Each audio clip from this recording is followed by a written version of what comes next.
We hear a lot of talk these days about mental health and well-being, so I felt comfortable enough to come at my listeners and say, you know what?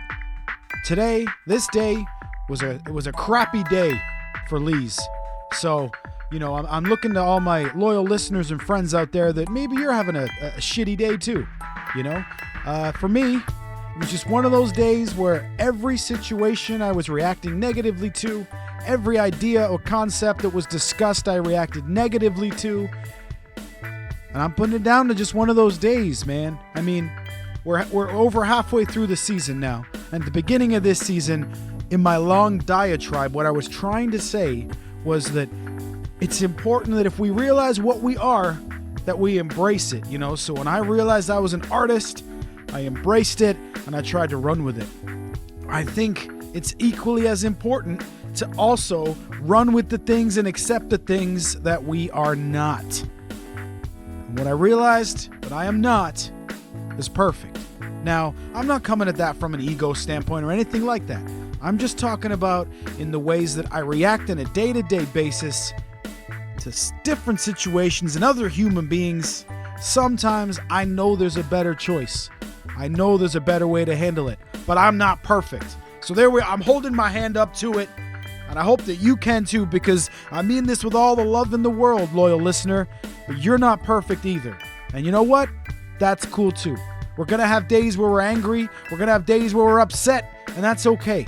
It's allowed. We don't have to be perfect anymore, because this BS about, man up and rub some dirt on it and move along. That stuff is gone now, man. It's beyond that thing, Look at myself. I'm talking to you on my very own podcast where I was so grumpy that I didn't even put on the strings because I found the strings obnoxious and that they were getting on my nerves, all right? So if I can sit here on my very own show and leave it in and admit to you I'm having a bad day, then it's okay for you to have a bad day too.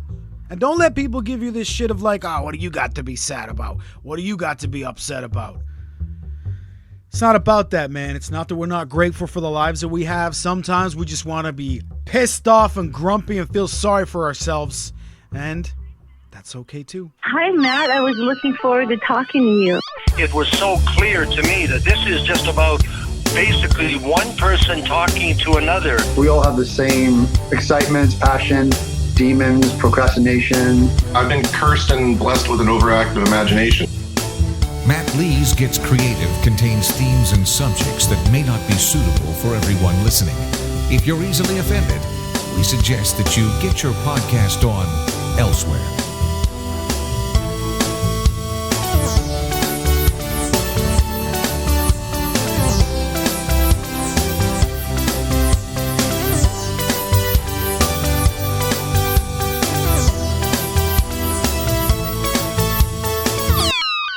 Right here, right now, on MattLees Gets Creative.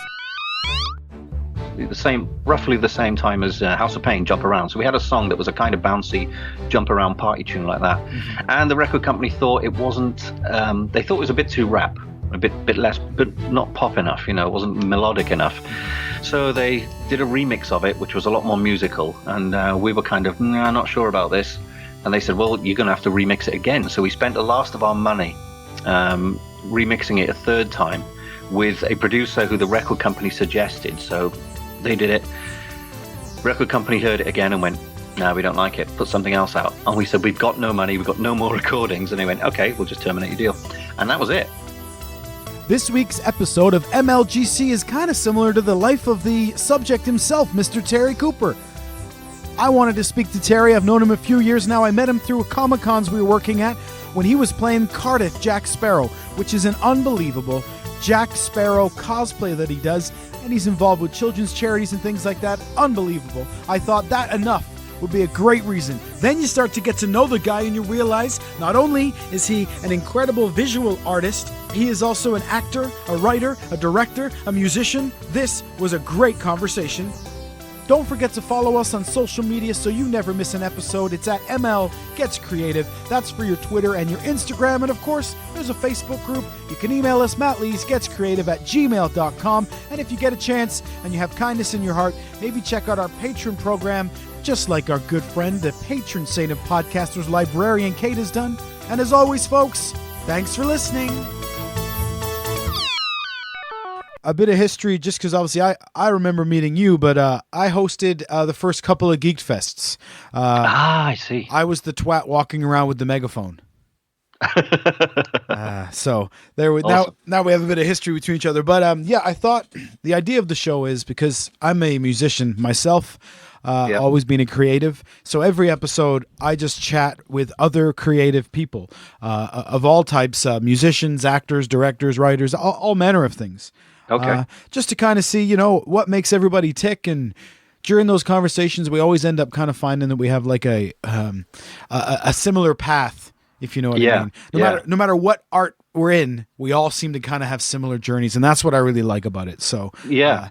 And of course, you do much more than what I originally met you for. So it's incredibly interesting. I'm super excited to talk to you about quite a few of those projects. So Okay. but let's start at the beginning, Okay. So, of course, I know who you are, but maybe a quick introduction of yourself and where you're from for our worldwide listeners, of course, the potentially limitless people that are listening right now. All right. Okay. Well, my name's Terry Cooper. I'm just about to turn 50 this year. I'm probably most well known for in the Wales area of the UK as dressing up as Captain Jack Sparrow. Savvy?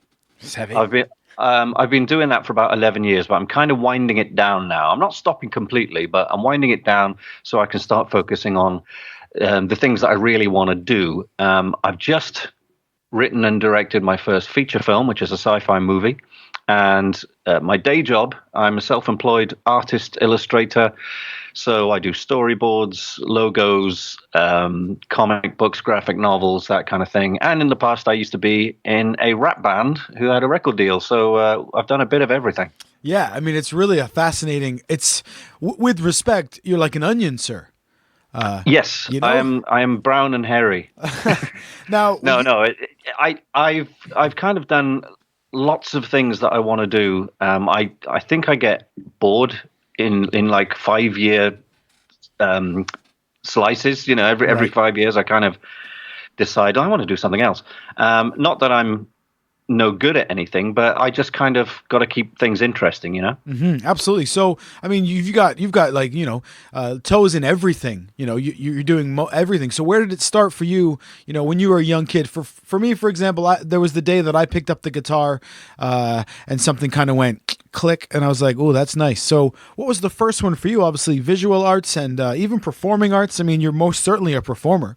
Okay. Well, I think I was born and brought up in London, and I had 2 brothers, and I was the shyest of the lot. I was very shy. I wouldn't speak to anybody. So even in school, so what I would do, I'd sit myself in a corner and put my head down over a piece of paper and be drawing, and that's the earliest memory of 3, 4, 5 years old, just sitting there drawing and drawing, and that's what pays my rent today, just drawing things. Yeah. And as I got older, I was still really shy till I got to about 18.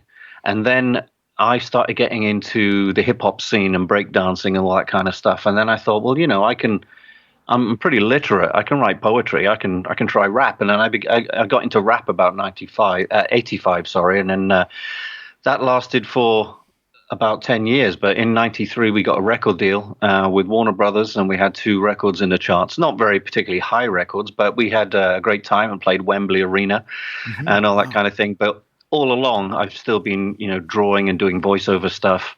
And then, that really got me out of my shell, the performing side of things. We did a good few hundred gigs. And then from then it was, I was like trying to catch up on lost time. I should have got into acting when I was 12 or something, but I was too shy.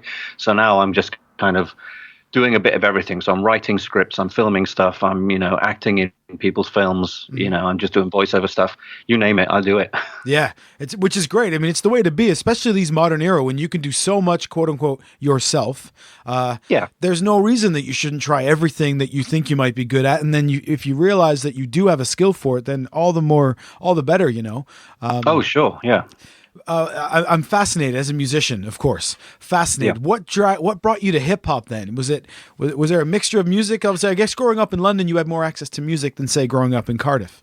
You know? Yeah, but I mean, I moved to Wales when I was 10. So when I was in around 1980, that was, and the music at the time everybody was into was sort of the Specials and Bad Manners and Madness. So it was all the ska stuff because we went into the sort of pop music. But then the hip hop thing came along with the films like Breakdance and Beat Street, and that became the new interesting thing. So we all started listening to the Electro records and Malcolm McLaren and the Rocksteady crew and things like this and Run DMC, and it went from it's quite natural from listening to the music to wanting to dance to it, and then it was like, what else is b-boying about? Oh, it's graffiti, and that was something that I jumped into straight away because it's artistic. And then after that, it was like, hey, I wonder if we can do our own music. So we started going into studios and learning to write raps and all that kind of stuff. Yeah, which is fun. I mean, I remember the first time I ever heard a hip hop beat. And just being like blown away, because I always think about times when I was young, before I knew that music had genres. Yeah, right? I just listened to music, and then I know the first time I ever heard like a hip hop beat, I was like, "Ooh, what is that?" I just remember my heartbeat kind of changed a little, my heart rhythm kind of changed a little bit, and I thought, "Ooh," and I really liked it. And I think I was similar to you, only in the sense that I knew I could write poetry and things like that. So I loved hip hop. So I would write raps and things. I spoke to a musician friend just the other day, and he said that way back then, he was much younger and cooler than me. So he was doing songs with rap breaks in them, and I was writing his rap lyrics for him. I'd write like, "Oh, check this verse out," and he'd go out and do it, and people would like it. And I think it's better for him to try a rap verse than me, because I just wasn't in that comfort level. But so you start a hip hop group, and what was the name of the group? Forgive my ignorance, of course. Sure. No. Basically, when everyone forms a group, there's a number of different lineups as you get sorted. So there's two of you, then there's three of you, then there's five of you, and then there's three of you again. But basically, we all kind of got together around 1992, and we were an amalgamation of my group and another group from the Cardiff area. So my group was called Best Shot Posse, and the guys from Cardiff were called Brand X.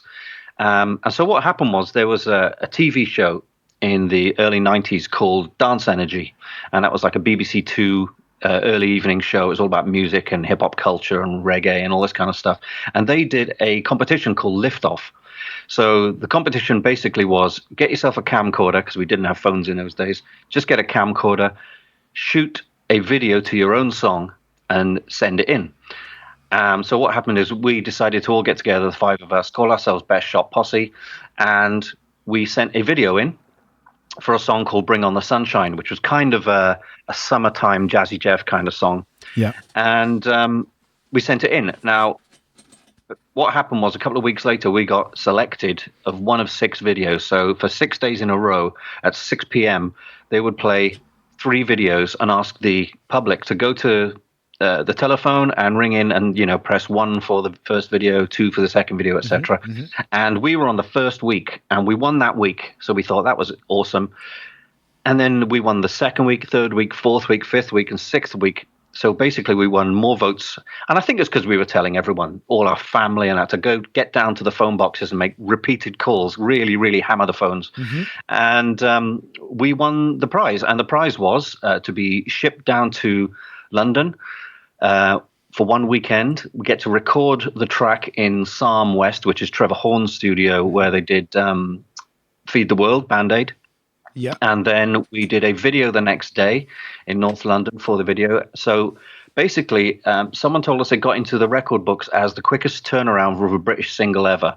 It was from, signing to recording to doing a video in less than 3 days. So yeah. It's, I was just thinking, whirlwind. I was just thinking literally the word whirlwind. I was like, that must have been unbelievable. Our feet didn't touch the ground. By the time we got home on the third day, our legs were aching because we'd been jumping up and down in the studio doing the pop video for 9 hours, and our legs were all killing us. And we just got home on a train, and we were like dead for a week. Yeah, I can imagine. I imagine then it's like a week later that it sinks in that you're like, did we released a single, released a video?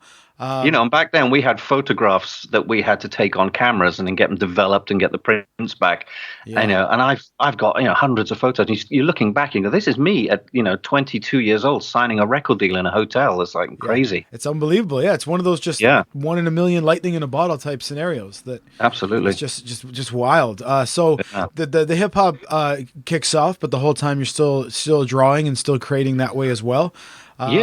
So is there sort of like a tour? Are there shows? Like you said, you played Wembley Arena, so that must have been an unbelievable experience.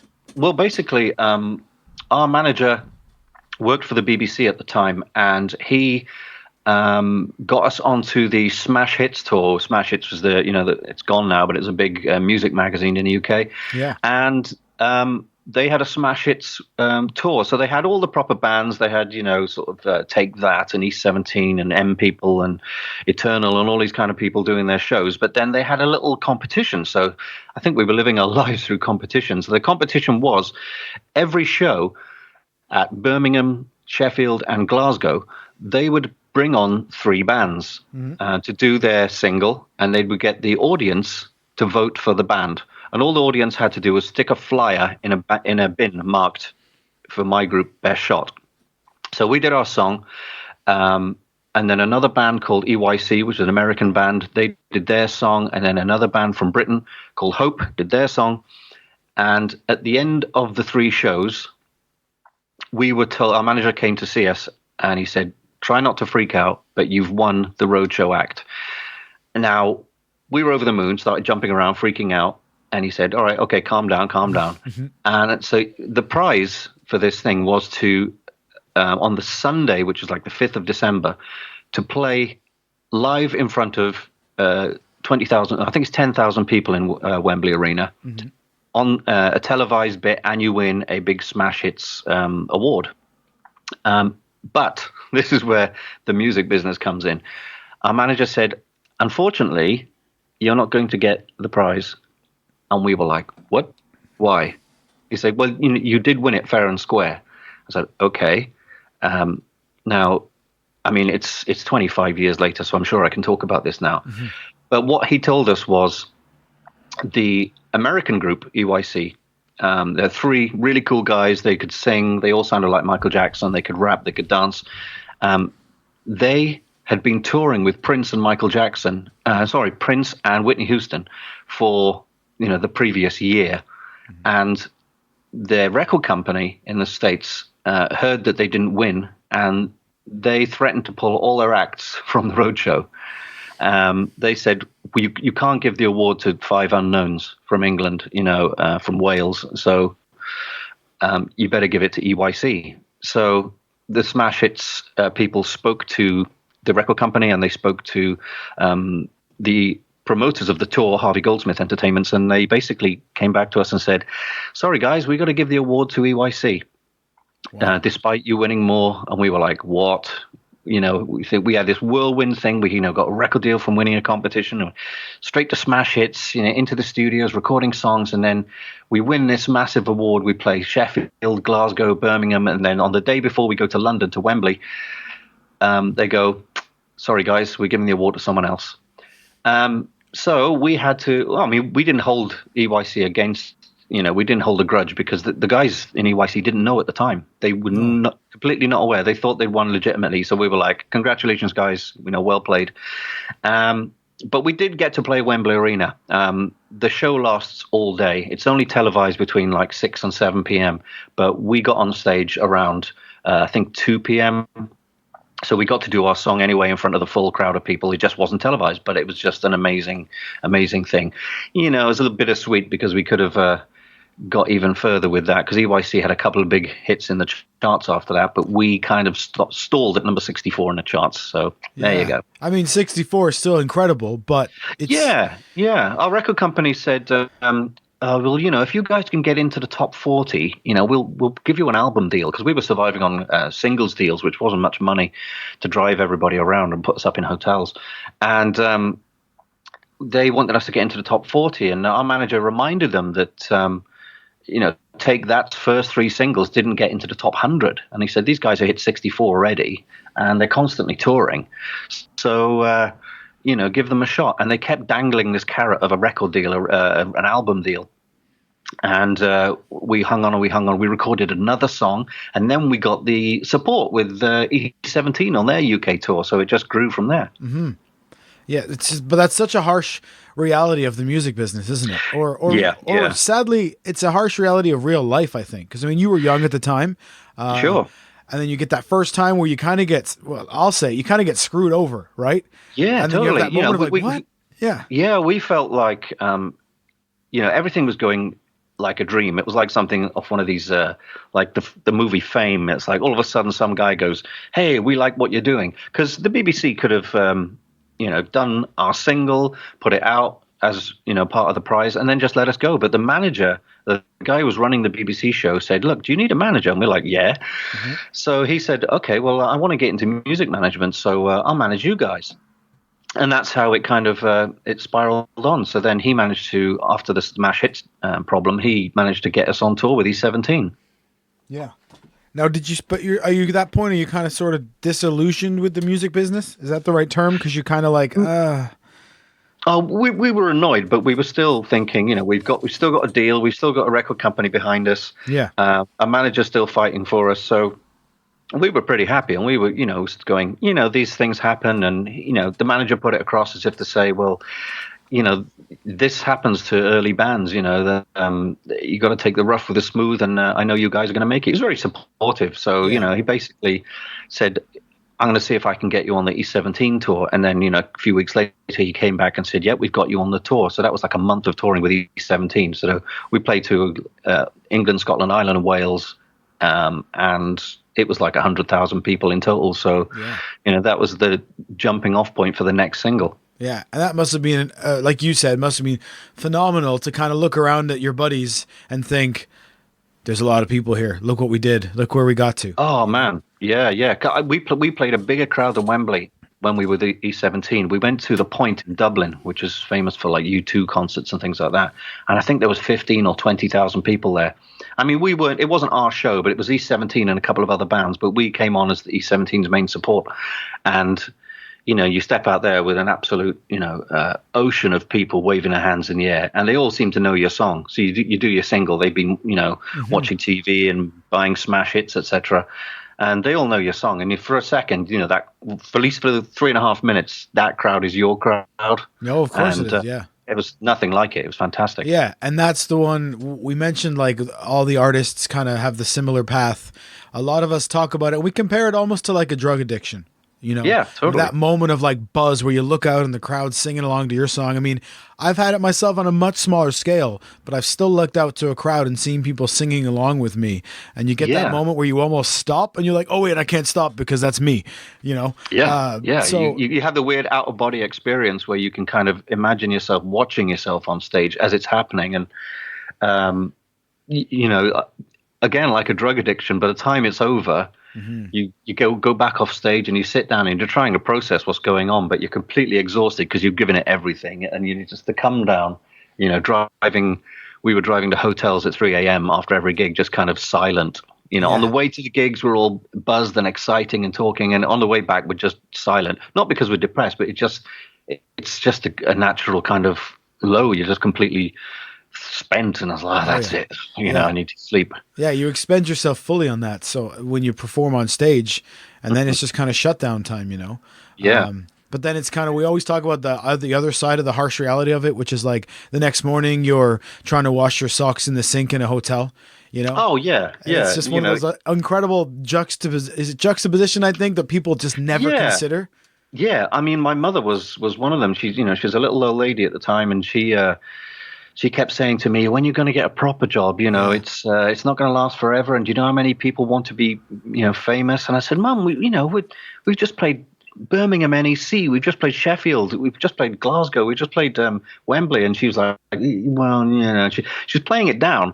But one of my brothers told me that while I was away on tour, she was on the phone telling all her friends and relatives, like, "Oh, Terry's doing it really well. You know, he's in a pop band and he's making it big. He plays Wembley, you know." So she was proud, but she tried to tell me to not get too carried away with it, you know. Yeah, she was trying to be the matriarchal is perhaps the term. She was looking after you, saying like, she couldn't tell you she was super proud because, you know, it would feel like encouraging me too much. And, exactly. Yeah, it's so. I wanted to try and keep my feet grounded in reality, I guess. Yeah, which I think was an important lesson for her to give you at that time, even if you didn't know it at the time. Because looking back on it, you must have thought, you must think now that she was probably. You're right. It doesn't last forever. Yeah. You know, you'll hear so many things about musicians or famous people that did movies in the 80s and 90s, and then they're broke in the 2000s, and they go off the rails, and you know, and even then, you know, fame doesn't stay for everybody. You know, I mean, if you're lucky, like Robert Downey Jr., you get a second bite of the apple. But some people, you know, they hit their peak and then they disappear, and then sometimes people keep saying, you know, do you wish you were still in a band? I said, yeah, well, I wish we had a longer crack at it. But at the end of the day, I'm kind of glad we didn't have a number one, right? Looking at it from this point of view, from where I am now, because if we'd had a number one, you know, there'd be a lot more people walking, you know, I'd walk around going into a store or somewhere, and people would be like, you that guy who had that number one record, and it would just be quite, you know, annoying, a bit embarrassing. And you know, when people say, "Oh, you're in a boy band," I said, "Well, we're in a rap group." You know, well, it's still a boy band. I said, "Well, if you call Public Enemy a boy band, because it's 5 guys on stage with microphones,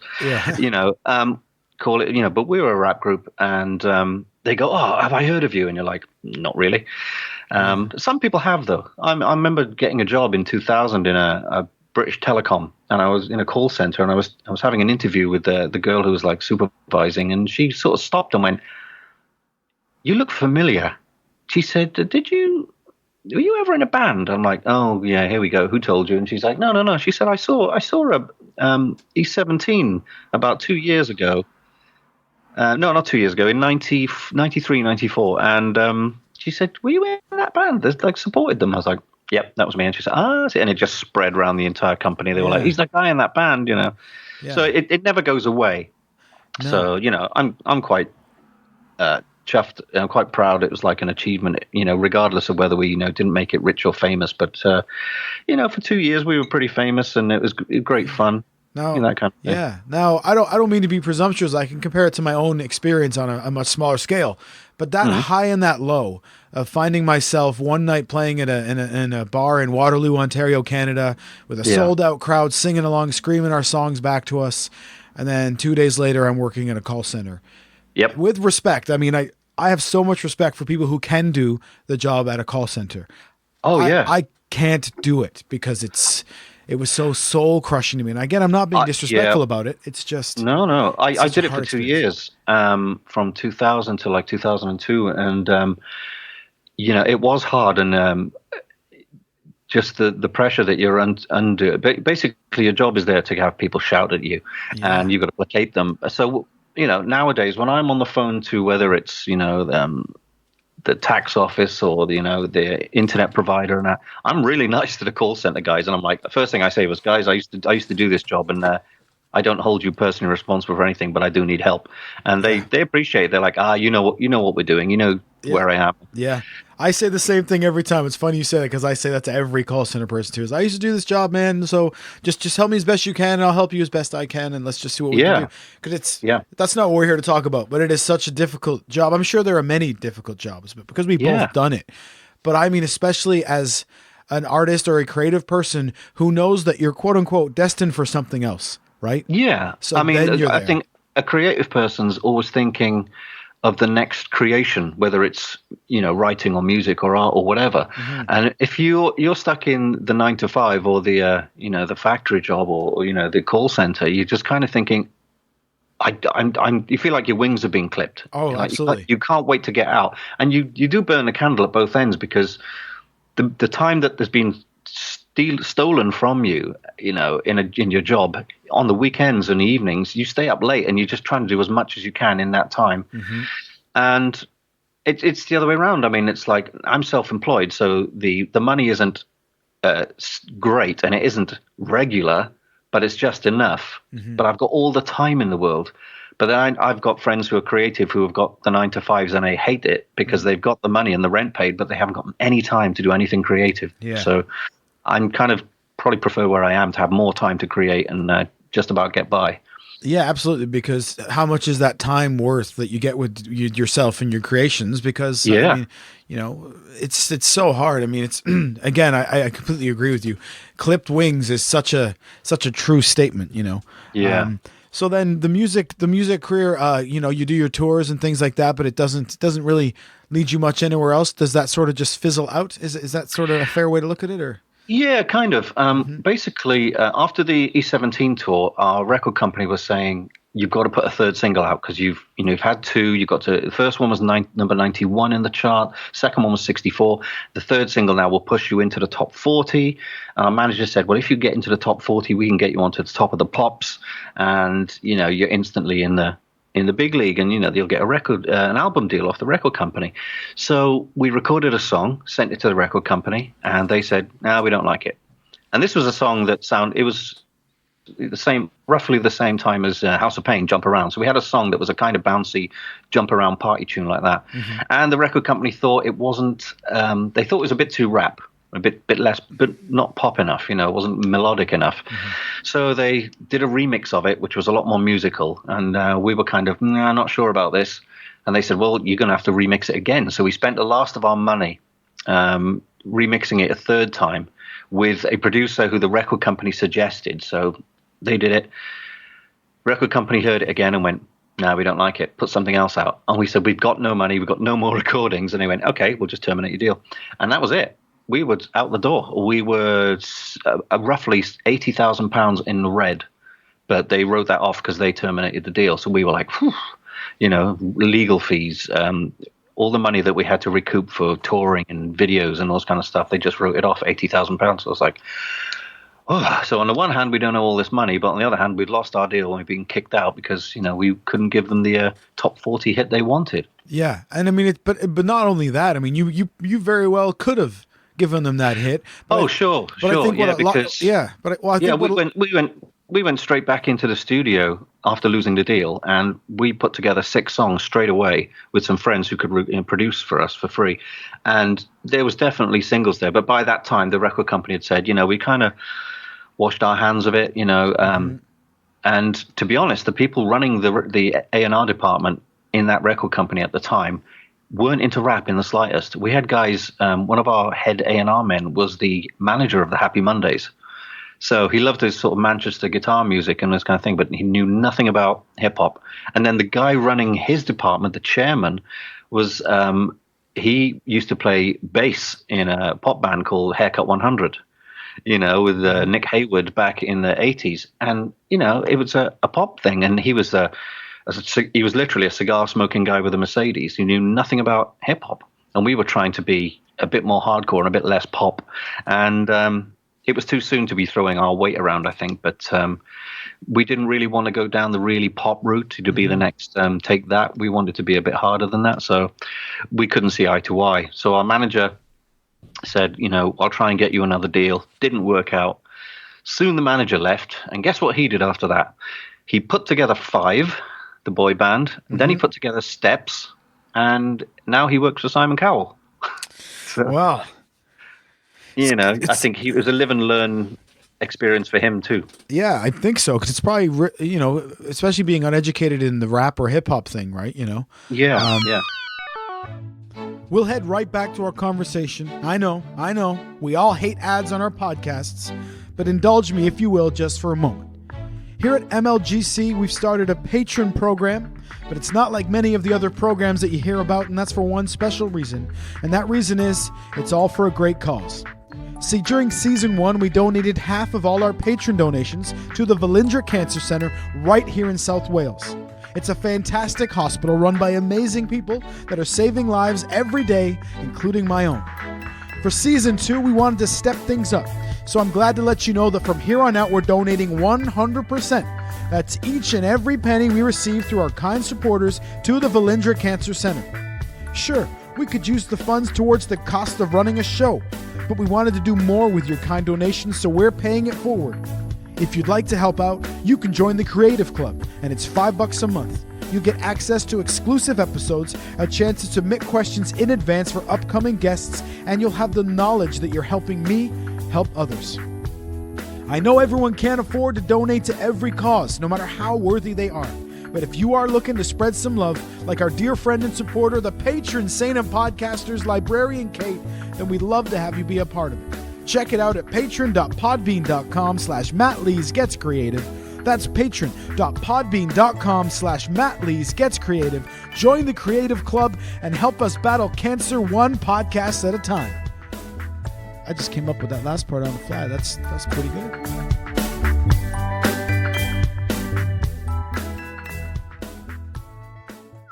Point I wanted to make was a lot of people probably don't understand that when you're on a record label releasing a single, it's not like you show up at the quote-unquote record label's big building and they have a beautiful studio with a producer and you just kind of go ahead and make your record, buddy.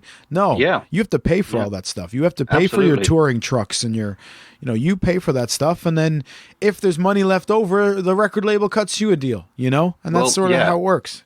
Yeah, the story was that while we were on tour, myself and two other guys in the band, we were still claiming unemployment benefit. And the two guys from Cardiff said to me, "Oh, be careful because, we've been on TV and stuff.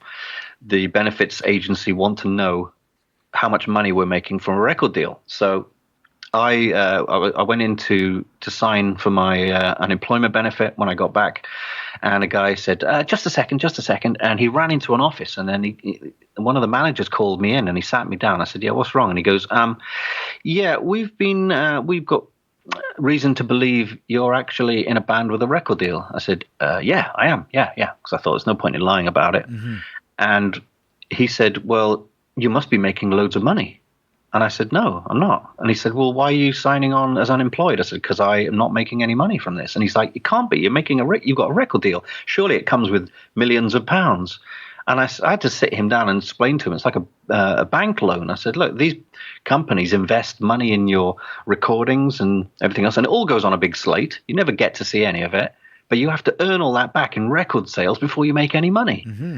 And he went, "Oh, okay. Well, you've won this round." Kind of thing. Yeah. People don't realize, they just think you get a skip load of cash and everything on top of that is free, but it isn't. It's you're the struggling, starving artist, starving musician as well is a stereotype because that's exactly what it's like. Yeah, and I mean, if you're going to be a band with a top 40, the way I always thought about it was you want the second single to be the smash hit, right? Yeah, because the first one just gives you exposure. Exactly, and pays the loan back. Absolutely, right? Yeah. And the second one, you want to earn more money because you'll get more back. Exactly. I mean, I always hear about the band Evanescence with their smash song "Bring Me to Life." Yeah, that song was everywhere. It was in movies, films, and I remember reading that they didn't make anything off that song. That's crazy, isn't it? Then it all went back to the label, and then of course they didn't really have a second smash single. Okay. So I bet if people see them now, they go, "Wait, you were in that "Bring Me to Life" song? Well, you must be rich." Well, no, exactly. It doesn't work like that, Unfortunately.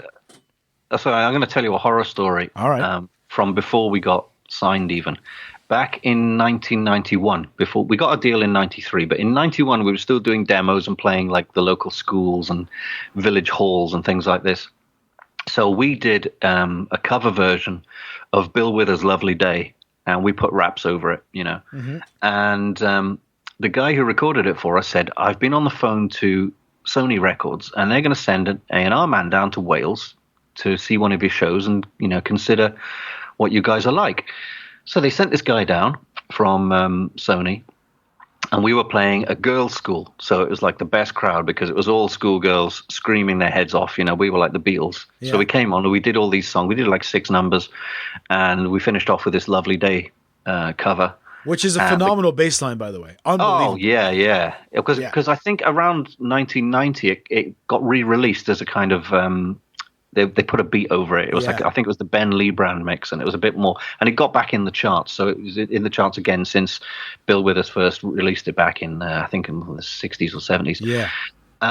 So we did this Lovely Day. So it was like 3 verses, Bill Withers singing the chorus and beats and bit of a scratch with a DJ on it.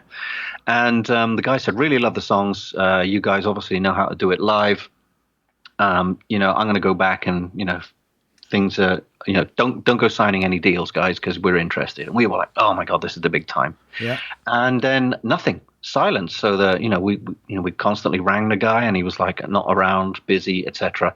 And then in late 91, early 92, the Whitney Houston film, The Bodyguard, came out. And on the music soundtrack album for that film was Lovely Day, rap version, by a group called Soul System, which was the CNC Music Factory under a different name, and they're on Sony Records. Yeah. And it follows the exact structure of our song, except there's a girl rapping on it instead of three guys. And we were like, man, nothing we can do about it. Nothing we can do about it. It's crazy because when you say that, and when you said rap version of Lovely Days, in my head, I was singing a rap version of Lovely Days. Yes, and I know that Fresh Prince did it later. He did it kind of too. But I was thinking of, and I was like, was there a girl? Like, so I'm sure I've heard the version that they maybe came from you. You know what I mean? Like, that's crazy. Yeah. I mean, it's called Soul System, but it's a girl rapping, produced by Clavillas and Cole with the CNC Music Factory. And they must have just thought, well, it's cheaper for us to re-record this demo rather than sign a whole new act. So, they did it that way. Yeah, which is not very nice, It's a strange world. So after that, then, you're always doing the visual art. Did you then start to get work through the visual art? Is that kind of where the music part? Yeah. Basically, even while we were doing tours, I was designing the logos for the band and the tour T-shirts and all this kind of stuff. Right. But after the record deal kind of went away, you go back to real life and you're doing all sorts of jobs. I was doing security guard. I was doing call center. And all the time I'm drawing, painting, doing some comics and stuff. And then I basically got myself I was sitting in an office one night where I was being a security guard, and I saw an advert in the paper, a feature on a guy in Cardiff who was making his own stop motion science fiction movie. So I wrote to him straight away and I said, drawing sci-fi and stuff is it's my thing, superheroes, sci-fi, you name it, any chance I can get an interview. And he called me down. And a small world, he turns out he's from the same town in same part of London that I was from, and we grew up streets away from each other. Amazing. And he took me on there, and I worked there for 6 or 7 years. I did everything from started off at storyboarding and drawing characters to I started painting miniature sets. Everything was 1/6 scale, so your characters were about 13 inches tall. Right. And they was all like science fiction superhero characters, and I was painting sets, props, building things, out of model kits. It was just like Star Wars, we're making spaceships out of model kit bits and this kind of thing. And from then I started doing graphics and promotional stuff. So someone there taught me how to use Photoshop, and I think that's where it all started for me, because I haven't stopped using Photoshop since. Yeah. That's so it's amazing. Like, so obviously the music was kind of like a dip for you, like a dip in the water, as it were. But then the visual art was really where you got your craft, especially the model making and the physical painting and things, because that stuff for me is just so amazing. I love the old Star Trek, so the old Star Wars, where the set kind of shakes when the door closes and stuff. Yeah. It's not sci-fi, but I kind of love like Only Fools and Horses when Del Boy slams the door and the entire set rocks. Sure. Yeah, I like that. Is it tangible? I like that real stuff. I always go on about the Star Wars prequels and how digital they were and how there was no I couldn't bite into anything. There was nothing tangible there. Yeah, it didn't feel as realistic. And, they said that with, I think it was with the Star Trek TV shows. It was only until they got to Voyager that they went full CG on the spaceships. But before that, like Next Generation, they still built model spaceships. And, Seth MacFarlane's The Orville is still, they've got an 8-foot model ship that they shoot instead of doing it all in CG, because they still like the practical thing. And in a much tiny comparison, the film I'm working on finishing up now, we've still got practical models in. We got some CG, but we also got practical models wherever possible, because I just love that old school feel of bashing a ship together out of model parts and bits of plastic and comping it into real life. Yeah, it's it's just fascinating, and we're definitely going to talk about the movie because it's just so cool. But like with we talked about how artists kind of have their path, in their mind. And sometimes I think about the whole, like, I use this part of my brain and I use that part of my brain. So when you say things like smashing different parts and models together to create a ship, it's just so incredible. Because, I had friends when I was a kid who we had wrestling figures or whatever, and they would use their Lego to build an arena for their wrestlers. Yeah. I'd look at that and go, that I never would have even crossed my mind to combine. I don't know if I'm too OCD, but I never would have thought of combining said toys. And this was when I was much older. My buddies would say, I used to build them for my G.I. Joes out of Lego. And I thought, why didn't I do that? Yeah, well, I had Lego too, and we had Star Wars figures, but we never thought of combining the two, which is really weird. I mean, we'd take the figures down into the garden and play amongst the dirt and the sand and everything, but, we wouldn't think of making things out of Lego. Never really did. No, I wish I could go back now. I could have so much more fun playing as a kid. If I could just be like, dude, build an arena out of Lego. But, so you're building these scale models to be filmed. I mean, that must be incredibly challenging, especially building it to scale. So are you literally just buying tons of different models and kind of going from drawings? And well, in the studio, most of the characters and the puppets were already made, and the only things I was making with puppets was duplicates. So when one would wear out, we'd have another one ready to go. But for example, the one set we built was it was 10 feet, it was circular, and it was supposed to be like the finale of the movie. So it's like the bridge of this ship. So it was a circular set made of wood, and everything had to be computer banks. So we were just, going through boxes and boxes of kit bits and plastic tubes, anything you could think of, electronic components, spraying them, gluing them to the walls, fitting, real lights, LEDs and all this kind of stuff on them.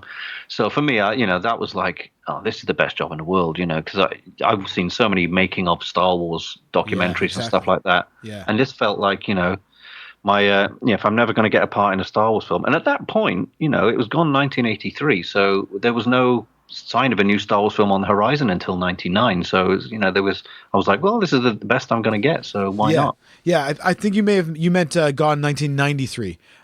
Yeah. Sorry, yeah. Yeah. No, I mean gone 83 because Return of the Jedi was 83. Yeah. Absolutely. And then there was no film till 99. Yeah, of course. There was an 18-year gap. Yeah. So is there that moment then you get to see the films you made like on the big screen and there's that? Well, I think it was much like history repeating with the record deal, because the guy we were working for, he had a deal with some Americans and they shipped it around the place and they couldn't really get it picked up as a TV show or anything like that, and the idea was to be a TV series. So it kind of it moved on to different people in different places, and in the end I think it was shipped to it was sold to a London company who wanted to do it all in CGI, and they did a pilot, but by then, the work had finished for me, so I'd moved on. So, nothing really happened from there on with it, which is a shame. But I'm still in contact with the guy who used to be my boss, and he's still working on things, and I'm still helping him out now and again. So, it's all good. That's the other awesome thing about being artists is we all kind of meet up, and we kind of never separate in as much as we're always contactable. So you kind of always remember, I remember I spoke to that guy who was he did logos. I'm gonna check in with him if I need, and the community helps each other out. You must have developed tough skin though, because you do the music thing and you kind of get a bum deal. You do the work on the movie thing, and then the movie doesn't, but you still, obviously there is the part of you where like you did your work and you got paid for it, which is great. Yeah, exactly. And it's the creative side where you just think, okay, that may not have worked, but I've still got other ideas and it's things I want to do. I mean, when I started in that movie place, I was still sending demo tapes out to try and get another rap deal, but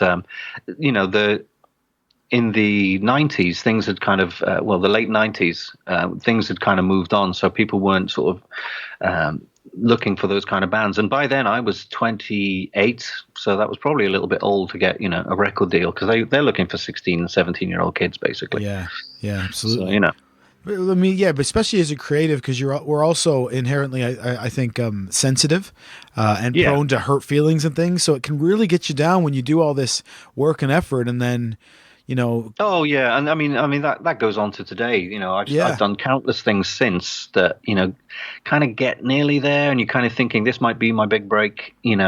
And again, I think only creative people can understand this, because lots of people say to me, yeah, but you've got to think of what you have achieved. You got on stage at Wembley Arena, you had a major record deal at 22, and I'm like, yeah, but we didn't get anywhere, and I don't live in a mansion and all this kind of stuff. And they go, yeah, but you think of your achievements rather than the failures. But I'm like, I'm looking forward to the next thing and the next thing and the next thing, rather than stopping and resting on my laurels, as it were. It's important to appreciate the cool moments, but I always think of it like, on my say 23rd birthday, I had the best steak I ever had in my life, but I'm hungry right now. So, yes, that was great, but you still got to live on. And that's that creative person in you that's kind of hungry for it, Yeah. So then obviously the creative work still, did you always want to write and direct your own movie? Yeah, I think that was, like I said, from watching Star Wars as a kid, well, like I say, I moved to Wales in 1980, and I met up with a guy who became my best mate, and he had a cine camera, Super 8 cine camera. So we were doing short sci-fi epics, which was basically 10 kids running around forests with toy guns, and it was all silent, so we were like miming dialogue and stuff and putting music over it.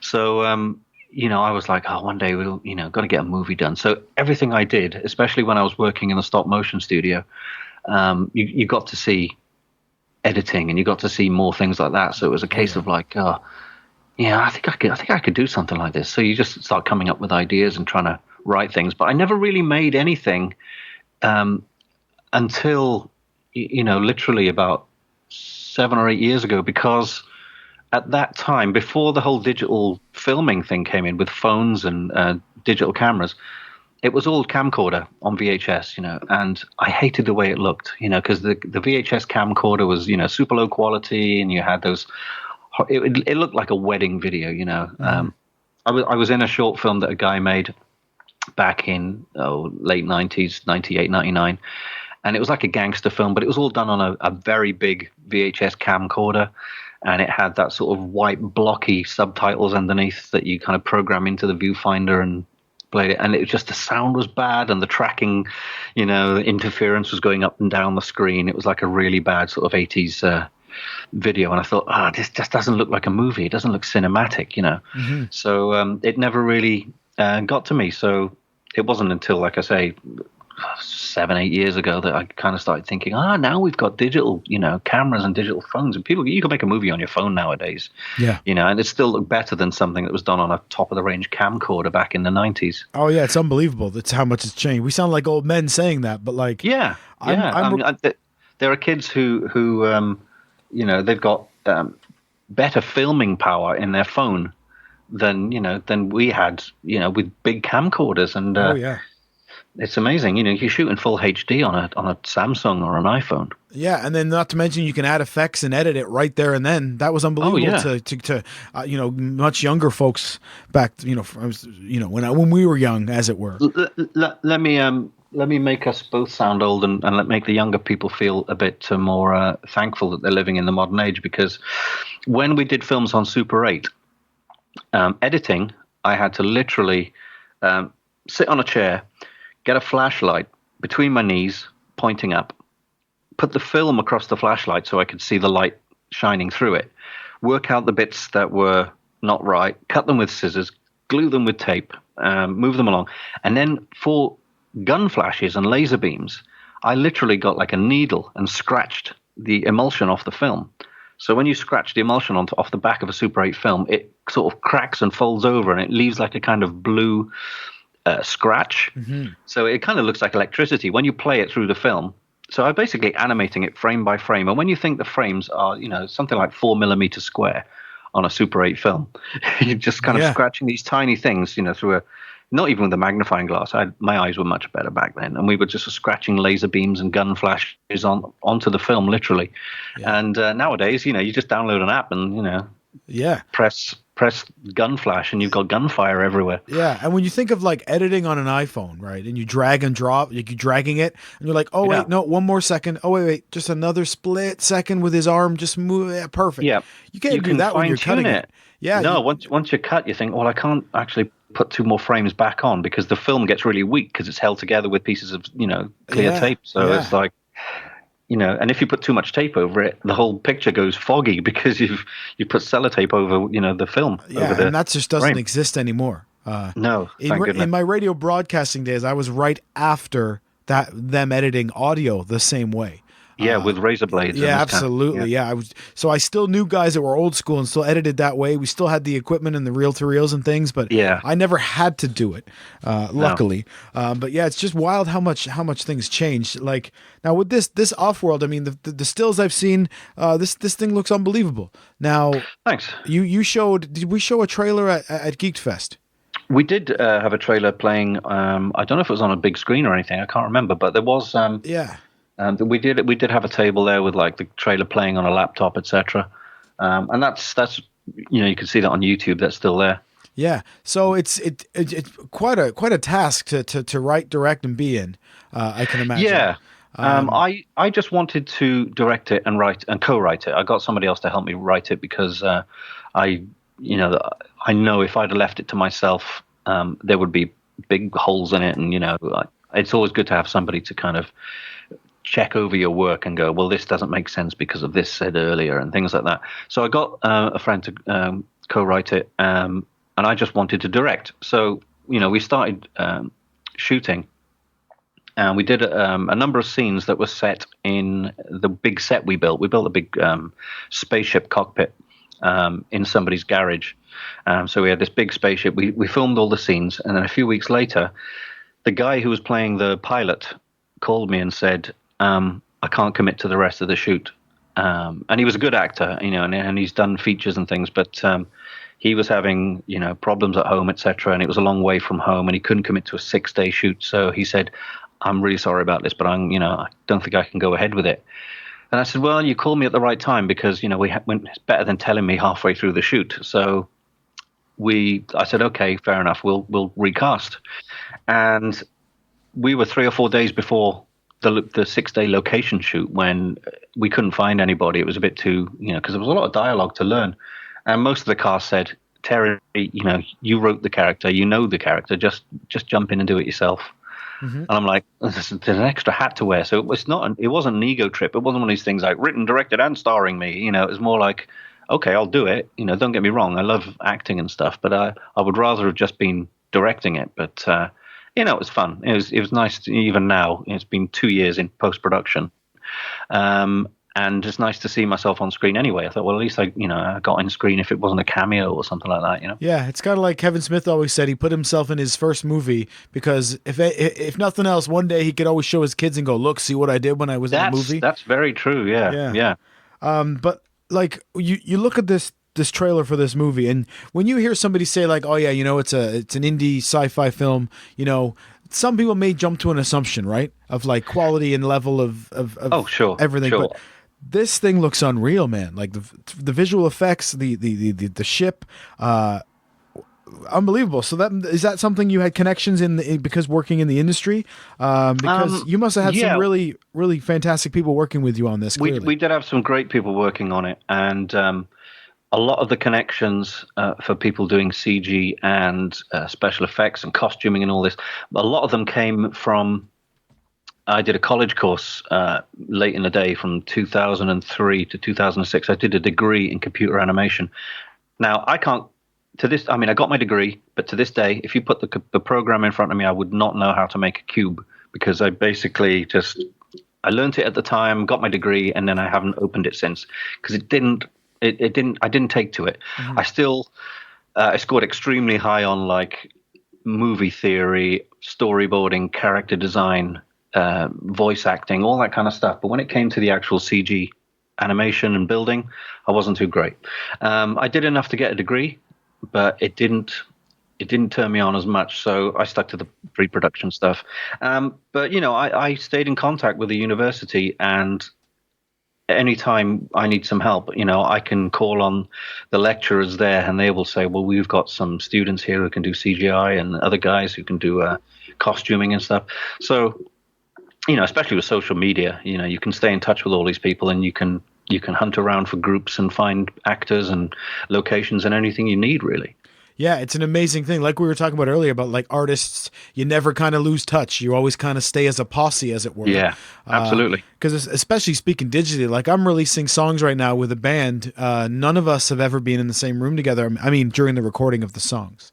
Yeah. So I record a demo, send it to my buddies around the world. They add guitars and keyboards and bass and drums and all that sort of thing and send it back to me. I mix it, master it, release it. Within a couple of weeks, it's on Spotify. It's unbelievable. Yeah. My hip hop DJ from 91, 92, he is making a big name for himself in the States and all over the place because he's staying at home like a mile away from me, and he's recording his scratch tracks onto hardcore rap tunes and stuff, and they're going to Spotify and SoundCloud and everywhere else. And he's just, he's in his bedroom scratching the records. But that's what you do. This is the way the music industry has changed. And to a certain extent, I like it because it's cut the middleman out who used to make all the money. And now it's directly between artist and audience. Yeah. And I mean, I may not be making very much money. In fact, next to nothing off my music, but at least nobody's taking a big chunk off of me, I guess, And the bonus of the way of doing it now is that regardless of whether you're making a lot of money, it weeds out the people who are only doing it for the money. That's right, yeah. Now it's like the people who are still plugging away and doing it for the love of doing music, and they feel creative and they want to make something. Exactly. They're the people who are actually still in the game. Yeah, and that's especially it for me. Like, I just want to be able to say that I released music. Look, those are my songs. No matter what comes of it. That's what I wanted to do. But more on off-road, because a specific shot that kind of really perks me up is in the beginning of the trailer. You guys are you've got the front shot of the ship, but you've got the reflection of like the equipment, the panel, as it were, in the glass. Yeah. And seeing that, I thought that's such a clever shot. Like, it reminds me of Endgame. I'm not just blowing smoke. I just mean from the fact of, like, you got the Avengers sitting in the ship. They're off on their mission. And that's what I see when I look at that shot. But I love that reflection. It's such a clever idea. Well, that shot was it was done in some guy's garage, and we built this huge 4-seater spaceship interior. And we did have buttons and switches in front of us, but from the camera angle was right on the front, looking all four of us kind of thing. We needed something more. It needed a bit more exciting. Now, we were going to, in the windows at the sides, we put some green screen and we would put the stars going past, etc.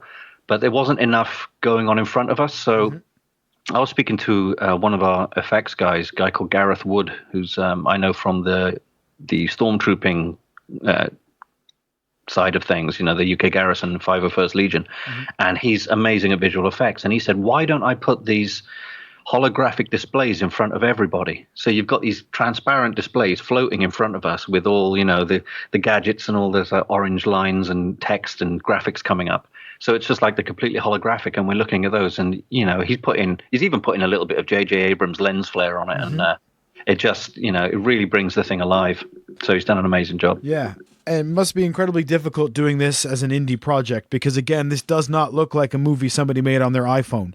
It looks very expensive is sort of the artist's way I'm trying to say that, Yeah, but one thing I keep saying to people, because although we've had a long time in post-production, we're doing our best to make it, with almost zero money. We're trying to make it as good as we possibly can, but it's still going to be, at the end of the day, extremely low budget, amateur film. We wrote it from the point of not having any money. And so, well, what's the cheapest thing to do? Well, we can get hold of actors and we can film outdoors, so we don't need sets. So it's like a survival story with people going, these 10 survivors walking along. So the majority of the film is outdoor, and it's people getting into arguments and deciding, I don't trust you and you don't trust me. It's kind of like it's not a reality show, but it's that kind of thing. It's friendships and loyalties change, and there's danger. All the exciting space stuff happens at the beginning, obviously, because there's a crash.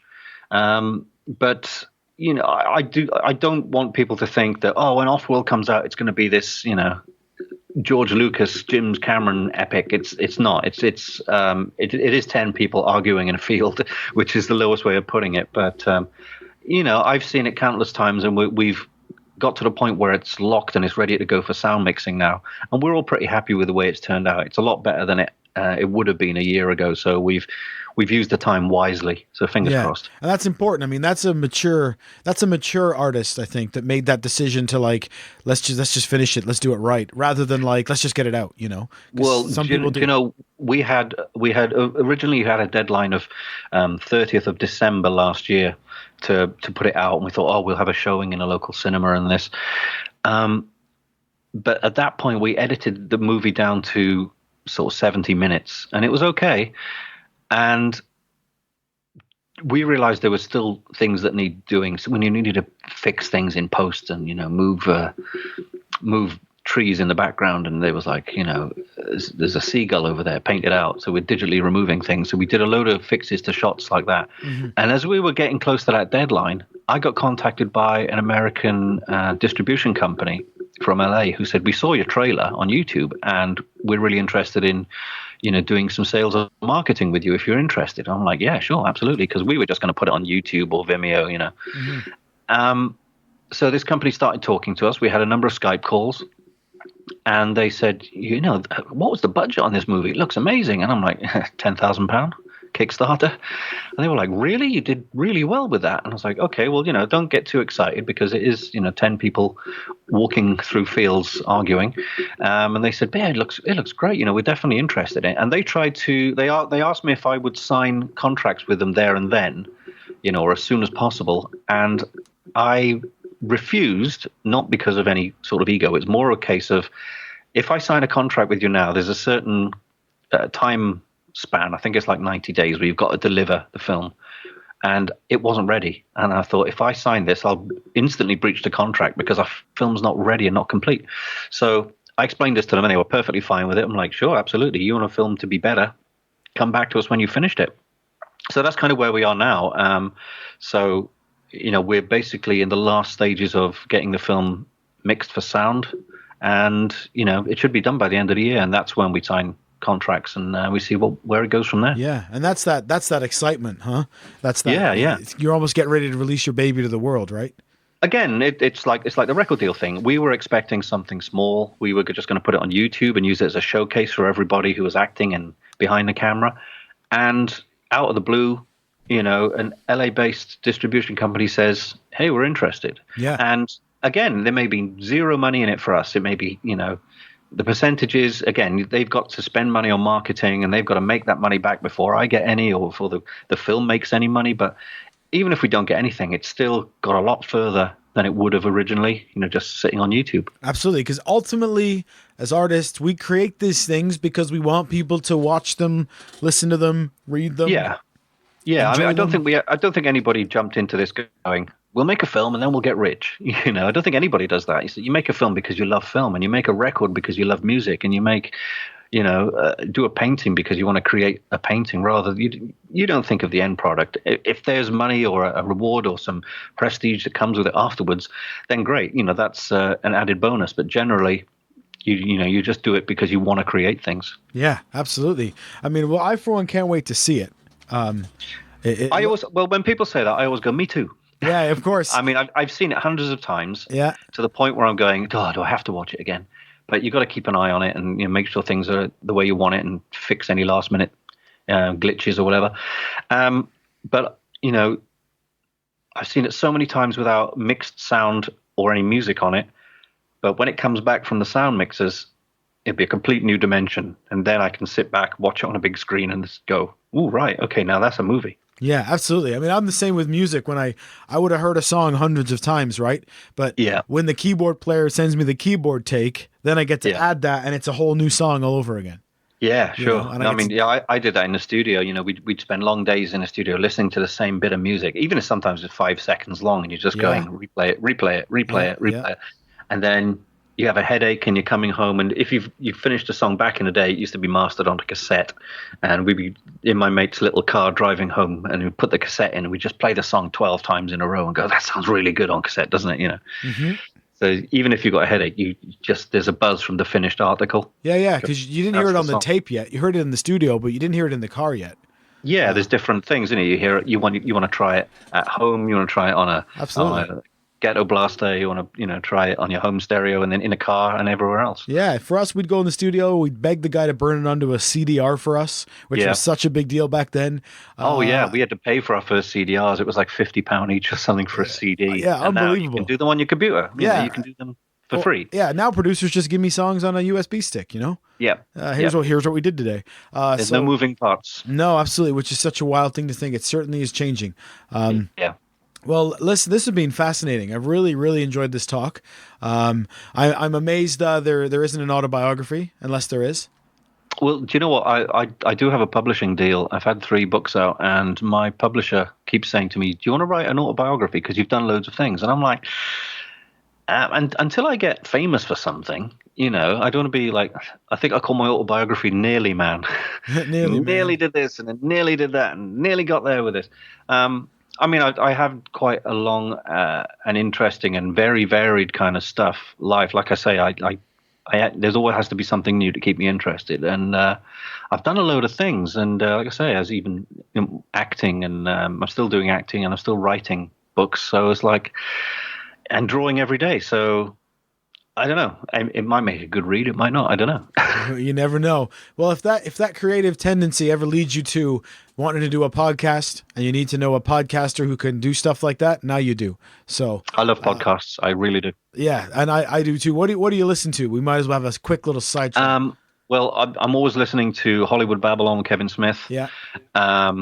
My friend was doing, it used to be called Forgot My Cape podcast, which is mostly about comics. I think it's called Capeless nowadays, something like that. Mm-hmm.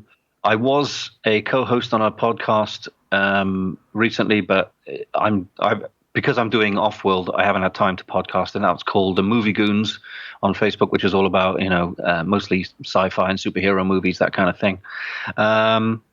And I tend to watch a lot of stuff on YouTube, which is essentially podcasts. So it's all the Collider video stuff, all the Collider guys, movie reviews, John Campea, Ashens, X-Robots, you name it. It's anything creative, Adam Savage, all those kind of things. Yeah, it's so cool. Yeah, it's so cool that technology now allows, like YouTube. I go so deep on some stuff sometimes, and I learn such weird stuff, and I'm just like, it's so cool that I can just. Well, I get people saying to me, "Did you see that on TV the other night?" And I'm like, "I don't watch TV," and I'm like, how can you not watch TV? I'm like, because it's rubbish. It's reality shows, and you can get everything you're into, even down to the nerdiest little detail. You can get all of that on YouTube.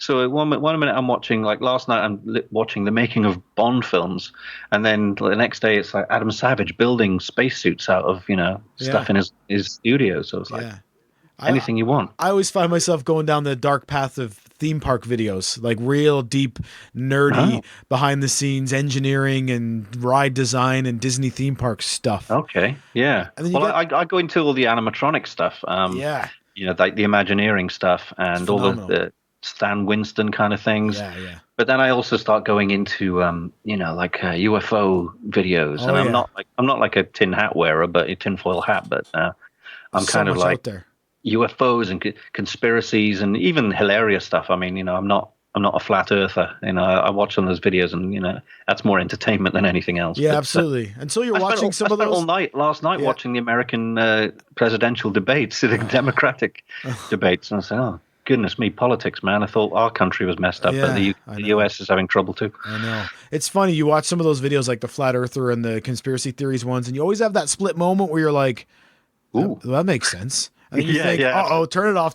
Yeah, you keep an open mind, and you go, "Well, yeah, I can see why you believe that." Yeah, absolutely. Well, thank you so much. Yeah, mentioning Disney Imagineer is my great white whale for this podcast. So right. If your journeys ever find you near an Imagineer, maybe try to remember back and say, do my buddy's podcast. Because I've tried, but I'm not getting many replies. They're very introverted, it seems. Same with chefs. Okay. I've tried a lot of like master chefs and things like that, and it doesn't seem to be coming through. It's very strange how certain forms of art aren't really that interested. To me, my experience anyway. Yeah, sometimes I get this. I have this sort of theory. I've always had this theory that there's for the circles of things that you want to get into, sometimes it's surrounded by a bubble, and you can't break through that bubble. That's right. Unless there's somebody on the inside who pulls you in or opens the door. Exactly. It's like the movie industry or, the record deal. It's like you've got to kind of get through that bubble. Otherwise, you're on the outside looking in. Yeah, and you never get in. I just need a guy who knows a guy who can introduce me to a Disney Imagineer on Skype. Can't be that Absolutely. hard. It can't be that hard. Dude, thank you so much once again for taking time, and thank you for joining me. Thanks for having me, Matt. It's been a pleasure. Next time on MattLees Gets Creative. Before I got a guitar, I thought if I got my hands on a guitar, I can do anything. Yeah. It's going to be my vehicle to get wherever it is I want to go in this world. That's next time, right here on MattLees Gets Creative. Don't forget to follow us on social media at ML Gets Creative. That's your Twitter and your Instagram. And we have a Facebook group and a YouTube channel. And thank you so much for all your support. And if you do get the chance, and you can find it in your heart, to check out our Patreon program, we sure would appreciate it. Thanks for listening.